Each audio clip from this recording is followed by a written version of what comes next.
नमस्कार दोस्तों, मैं रवि पाटीदार, एक कृषि सलाहकार। आज आपके लिए एक खास वीडियो बना रहा हूं और आने वाले भविष्य को सुधारने के लिए यह एक पहली सीढ़ी है जो इस वीडियो के माध्यम से मैं आपको समझाऊंगा। क्योंकि हम सभी जानते हैं कि यह प्रगति अपने अनुकूल रूप में नहीं है। इसका एक मूल सिद्धांत है कि आज वर्तमान में जो भी हम फसल लगाते हैं उसमें कीटों का प्रकोप ज़्यादा हो रहा है और ज़्यादा के साथ में हम दवाइयों का इस्तेमाल ज़्यादा करते हैं, लेकिन उस कीटनाशक से बीमारी कंट्रोल भी नहीं होती और ना ही वो फसल स्वस्थ हो पाती। अपितु उस केमिकल की वजह से, गर्मी की वजह से हम अपनी धरती माता को जहर खिला खिला के आज बंजर कर रहे हैं। लेकिन सबसे पहली सीढ़ी है, क्योंकि वर्तमान में जैसे टेम्परेचर ऊपर नीचे होता है तो हमें करना क्या है वो आज मैं आपको बताऊंगा, समझाऊंगा कैसे। तो देखो, ये मेरा पूरा खेत है और ये 2.25 बीघा का खेत है यहाँ से यहाँ तक, जिसमें मल्टीपर्पस क्रॉप लगी हुई है, जानवरों के लिए भी और इंसानों के लिए भी। और 8 प्रकार की फसलों के अंतर्गत ये पूरा खेत पूरा ऑर्गेनिक है। और अभी फसल बहुत छोटी है ये, और छोटी है लेकिन कीटों का प्रकोप अभी से ही चालू है। देखिए, यह है ट्रैप। इधर से अभी से छोटी फसल है लेकिन ये पूरा भरने लग गया है और इधर से भी भर चुका है। यह है पीला ट्रैप। और ऐसे ही पूरा खेत में ये बड़ी प्याज है और इसमें भी नीले पीले ट्रैप लगे हुए, देख लो आप पूरे में।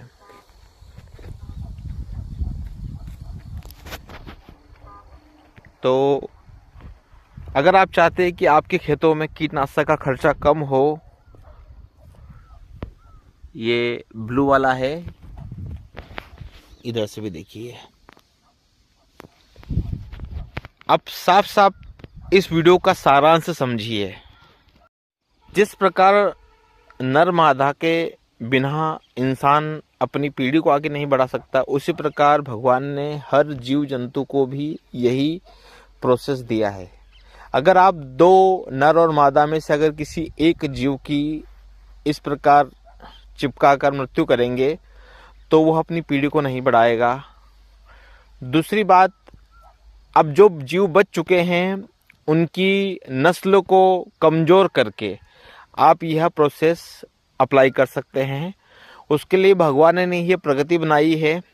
जिस प्रकार मनुष्य अपने यौन संबंध से अपना परिवार बढ़ाता है, उसी प्रकार यह जीव जंतु भी यौन संबंध से अपनी पीढ़ियां बढ़ाती है। और उसका एक मूल सिद्धांत है, वह है अमावस्या।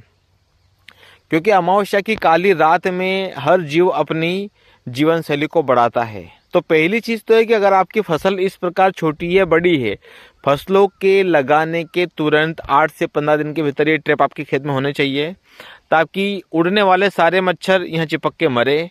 और चिपक के मरने का वही है कि अगर नर और मादा में से किसी एक को आपने मारा है, मैंने नहीं मारा, ना है आपने मारा है, वो तो ऑटोमेटिकली चिपक के मरेंगे। क्योंकि मैं मतलब मारना मतलब अहंकार, और हम इसी अहंकार से केमिकल डाल डाल के उनको मार रहे हैं। तो यह कतई संभव ही नहीं कि आप किसी भी जीव को मार सकते हो। आप उसकी जीवन शैली को ही बर्बाद करोगे तो ही आपकी धरती बंजर होने से बचेगी। तो पहला तो कारण है कि ट्रैप लगाना है। दूसरा है, आपको बायो ऑर्गेनिक दवाई उपयोग करनी है जो इको फ्रेंडली हो। इको फ्रेंडली का मतलब वही है कि जिसमें गंध भी हो और जो बदबू भी मारे। गंध का मतलब है कि आज बहुत सारी ऐसी औषधियां हैं जो गंध मारती, जैसे करेंज है, उसके बाद में सड़ी हुई छाछ है। ऐसी चीज़ों का आप इस्तेमाल करेंगे तो पहली चीज़ है। दूसरी कड़वी, नीम का अर्क है।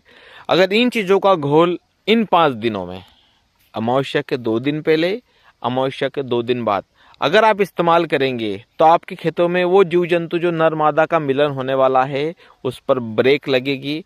और अगली अमावस्या के आने तक अगर आपने हजारों की संख्या में नर मादा के मिलन को रोका है तो कहीं ना कहीं आप आने वाली उस पीढ़ी को कमज़ोर करेंगे। और अगर 4 महीने की फसल के अंतर्गत आपने 4 महीने वो पालन कर लिए अमावस्या के, तो आपका कीटनाशक का खर्चा बहुत बच जाएगा।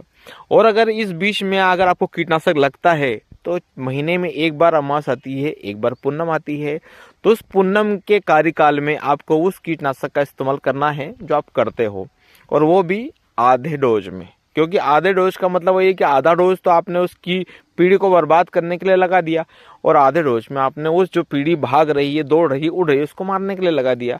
तो कुल मिला के आधे खर्चे में आप ये काम करेंगे और आधे खर्चे में आप वो काम करेंगे जिससे आने वाला भविष्य सुरक्षित हो। और यही कारण है कि एक नहीं, पूरे गांव का हर किसान और देश का हर किसान अगर यही ट्रिक एक साथ में अपनाएगा तो यह मुमकिन है कि भारत से केमिकल को धीरे धीरे कम किया जा सकता है। और दूसरी बात, अगर आप यह ट्रिक नहीं भी अपनाते हो तो यही अमावस्या के 5 दिन में आप जो भी दवाई का इस्तेमाल करते हो, चाहे इको फ्रेंडली हो या केमिकल वाली हो, इन 5 दिनों के अंतराल में ही अगर आप उपयोग करेंगे तो भी आपके खेतों में वो जीव जंतुआं कम होंगे। लेकिन वही है कि हम उनको मारेंगे तो धरती भी मरेगी, लेकिन अगर हम इको फ्रेंडली दवा इस्तेमाल करेंगे तो वो जीवन शैली के साथ साथ में धरती भी बचेगी। और धरती बचेगी तो आपसे पूछता हूँ, क्या आप आपके बच्चे को बंजर ज़मीन देके जाएंगे या उपजाऊ? क्योंकि धरोहर तो आपकी यही है।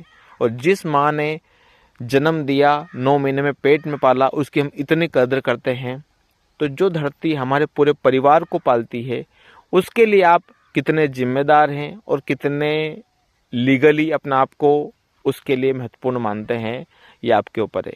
जय जवान जय किसान। अगर अच्छा लगे तो हर किसान तक शेयर करिए, और अगर ये मेरी जो विधि अच्छी लगे तो मुझसे कांटेक्ट करिए और इस साल से अपने खेतों को जहर मुक्त करने की कोशिश करिए। जय हिंद।